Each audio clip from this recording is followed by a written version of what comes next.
But seriously, this is like the 4th time I have recorded this video. I'm not doing it anymore. This is going to work. I have a double video to fill you in on, because obviously I didn't upload last week, for a few different reasons. But in saying that, when I did procrastinate a little bit about refilming and so forth, some self-doubt started to creep into my mind, and I was second guessing, you know, why I was doing this, why I was filming. You know, it does take a little bit of effort to then, you know, film it and then to edit it, and I know nothing about computers or anything like that. So yeah, it's effort. And then I was kind of reminded by some friends that, or they were asking where my video was, and it kind of made me think, wow, you know, like a couple of people are getting something out of it. But in saying that, I realized that I'm actually doing this mostly for myself. Like the things that I've learned, and I've looked back on a couple of videos and I've seen how comfortable I've been able to kind of get in front of the camera. And you know, my first video I couldn't even look at the camera, so it's been cool to see that. So I am going to continue to do these videos regardless. So anyway, let's get straight in. 2 weeks ago, training was really good. I wasn't as planned as what I would like to have been, but I still got everything in because I made sure that before I check in with my coach on a Sunday, Monday, and I ended up doing my accessories like, you know, quite late. I went up to have a look at Vivid and then came back at, I don't know, midnight or something, and then ended up going to the gym before I sent my check-in in. So I did make sure that I still got it in.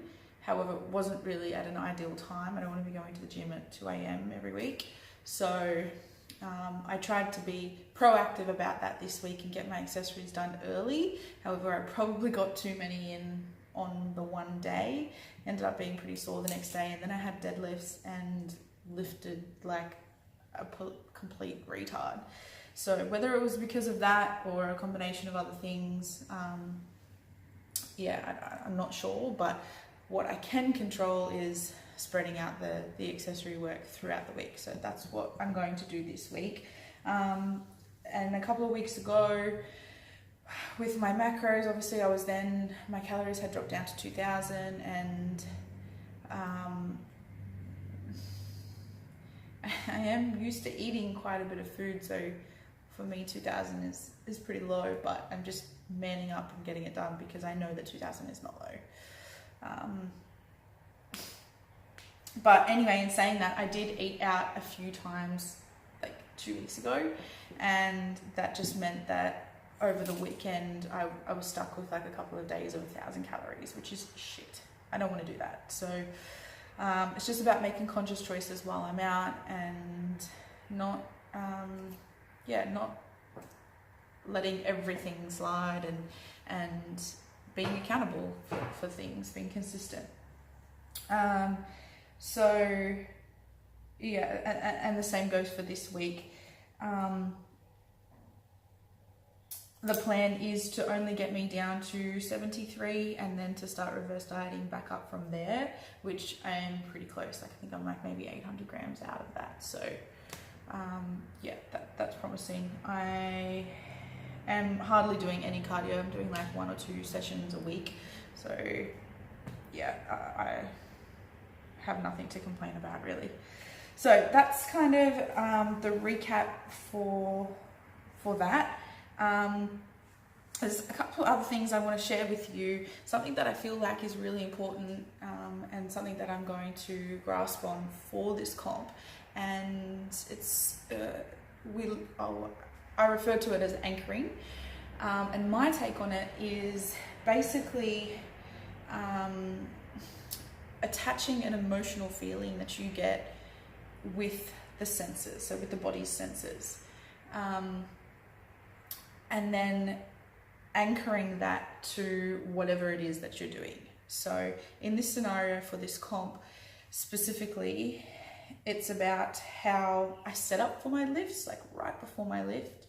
The song, so my hearing sensors, the song that I might listen to, and any cues or mantras that I might tell myself going into that specific lift. And I do want to treat them like individual things, because I feel like there's quite a different, almost like a different, I mean, essentially it's to lift the weight, but it's a different purpose or a different way of looking at all three lifts, personally, I think.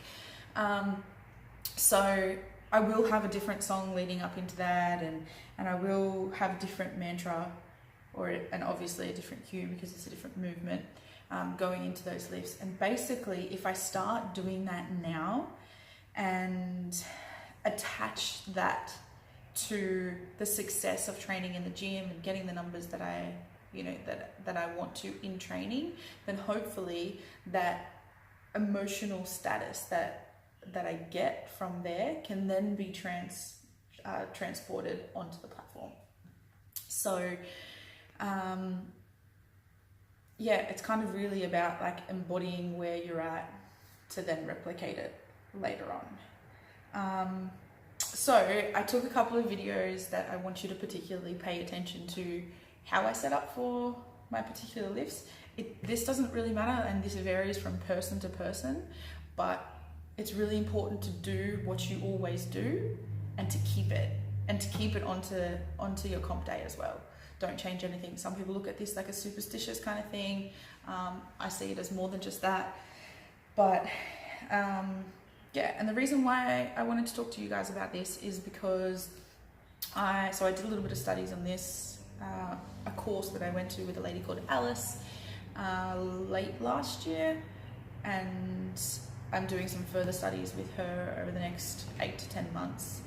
It's kind of like an apprenticeship thing that we're going through, but I'm really excited to learn a lot of things that I can implement in my own coaching and in my own training, and this is just one of them.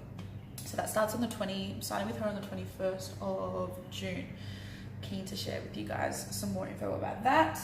And the other thing that I wanted to share with you guys, I reached out to some of my friends that have been powerlifting, some brand new and some for a little while, and I asked them a few questions. And I do want to share this with you guys because I think it's very valid for myself, and I think you can apply it to a lot of different things. So I'll read you out the questions first, and then I'll read you out, or give you like a brief kind of, overall for the answers. So my first question was, what was the best memory that you took away from your first powerlifting competition? Second question, what do you know now that you wish you knew before your first powerlifting comp? Third question, what was the most beneficial part of your preparation for your first comp? Why did you choose to compete, and was that reasoning attained? Have you competed since? Why or why not? And there was a bonus question, what advice could you give to me personally? And there were some good ones that I hadn't really thought about, and this is kind of the whole purpose of what I was seeking by asking some of my friends these questions. The first question, the best memory, it was really, really nice to see. It was refreshing actually to see that people got a lot of feeling, a lot of emotion out of their best memory. They're the things that they took home. So it was like, they just remember smiling the entire day. Like that was the memory that they took. Sharing the experiences with friends or having your family support, those things are really important. Number two, what do you know now that you wish you knew before your powerlifting comp? Actually, this was really interesting. 2 of the people that I asked said the same answer, and it wasn't what I expected at all. It was know your warm-ups. So leading into your comp, know how much you're going to go up by and what you feel your body needs to warm up. and to get your body into the best position possible for your lifts. And yeah, I completely overlooked that, and it's funny because I've kind of been practicing guesstimating how I lead into my top singles in my training, so that was cool to kind of tie in those two together. And number 3, the most beneficial part of your prep, having a plan. That was obviously a valid point.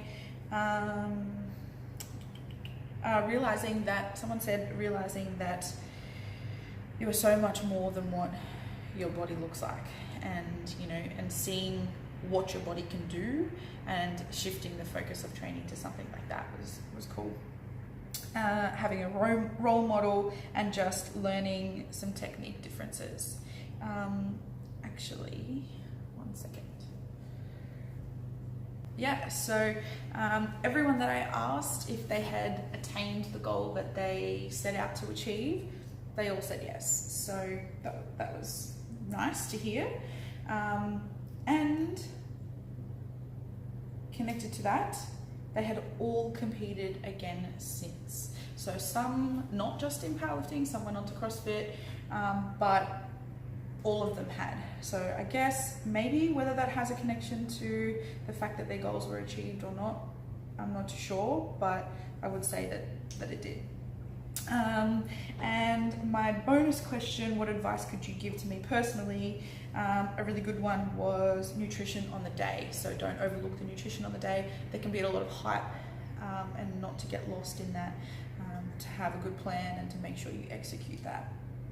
And a lot of people said just have fun with it. Don't get focused on the numbers that you're trying to hit. And that's something that I guess I didn't want to set too much in stone. Like, didn't want to be focused on a number and achieving something and then being disappointed if I don't get it, because there are so many variables that can happen, and especially because I've never competed in this form before, I'm not really sure what to expect. I could get to the day and just have a total meltdown and not even feel like doing anything at all. So yeah, but to have fun was a big one. And someone also gave me the advice to journal.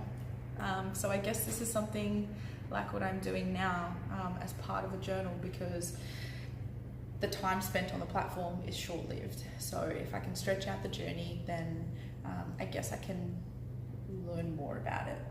So that was cool too. And someone gave me a couple of bonus questions, which was cool. And he said to make use of gym partners, like training partners. And funnily enough, he is one of my training partners. So he just said that, you can get more out of your training if you're training with the right people.